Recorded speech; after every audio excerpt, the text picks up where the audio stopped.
مازیار فلاحی لامصب اینقدر حسی میخونه آهنگاشو که اگر آدم برای یک بار حتی در طول زندگیش با جنس مخالف حتی یک کلمه صحبت نکرده باشه شکست عشقی میخوره. اینقدر که حس تو کاری هست. آقا یزدانی میگه یه بار اومدم شکست عشقی بخورم، مو توش بود نخوردم.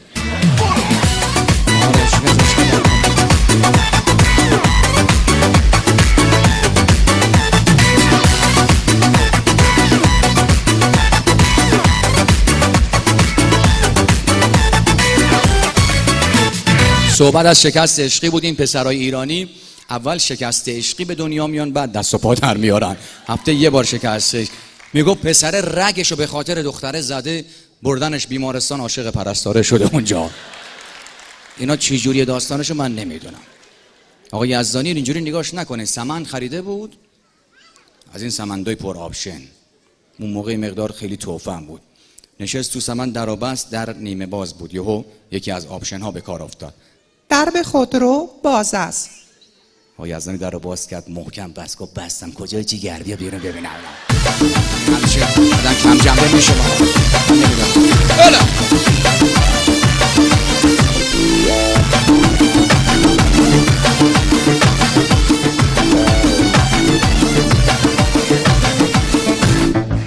دوگل بندری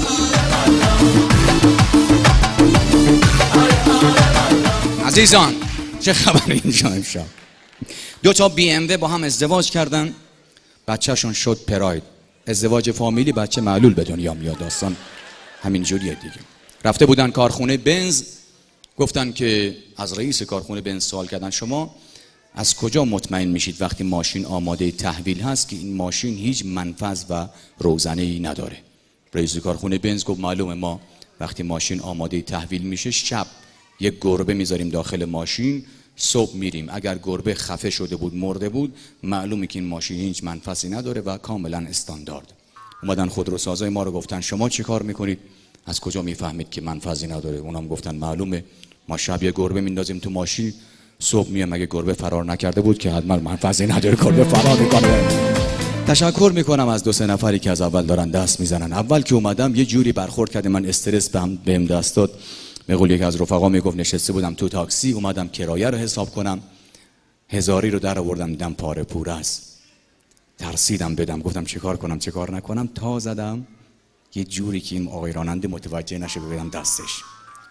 از لحظه ای که میگفت این کرایه رو از من گرفت چنان استرسی بر من غالب شد، چون دیدین بعضی از راننده تاکسی ها اعصاب ندارن، پول پاره بهش بدی همونجا خلاصه آره دیگه اعصابش خراب میشه.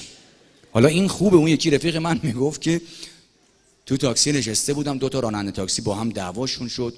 اون به این که ما نشسته بودیم تو تاکسیش گفت تو مسافر کشی، تو لجن کشی. ما نگام که ما لجنیم، این لجن کشی داستان کجاست بوده. خلاصه میگفت که من پولو دادم دست راننده تاکسی. از لحظه‌ای که این پولو گرفت چنان استرسی بر من غالب شد، اومدم بگم که آقای راننده هم بغلا من پیاده میشم، گفتم هم بغلا من پاره میشم. آقای یزدانی به میگفت حسن اگر روزی در خیابان میرفتی و دیدی از روبرو صدای گراز میاد، نترس، خوف نکن. اون شخصیه که داره خودشو آماده میکنه واسه توف انداختن. خیابون جای کارش آدم میاد توف کنه تو چشم. همه دسته و همه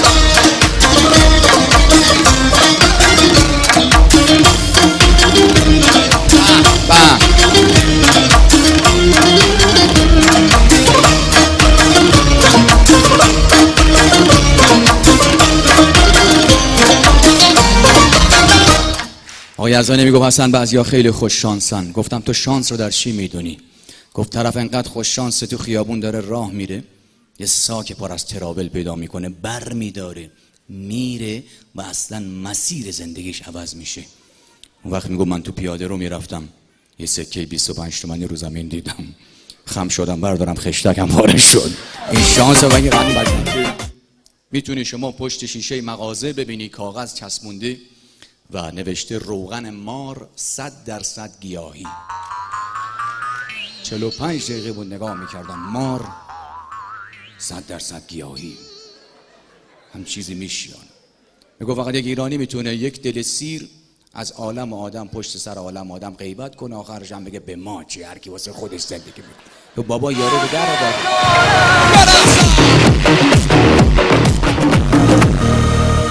من خواننده نیستم عزیزان، فقط به خاطر اینکه یه خورده ذائقه شما تغییر کنه، گاهی اوقات با صداهای مختلف اینجا یه کارایی میکنیم که شما شاد بشین و الا ظاهر کچل ما کجا و خوانندگی. خواننده باید ظاهر خوبی داشته باشن، جدی میگم. شما نگاه کنید تمام خواننده های 20-30 سال قبل شکل کفتربازا و راننده های تریلی بودن، همه‌شون از همونه که خودتون اگر چه جای دل، همه‌شون قیافه‌ای. فقط اون از اول کسی که تا الان تغییر نکرده این سیاوش قمیشی بود، شکل معلمای پرورشی بود، قیافش هم هیچ تغییری نکرده بود، همونجوری مونده بود. ببین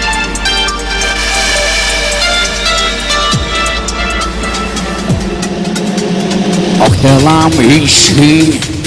عزیزان من از کچلی گفتم بهم خندیدی.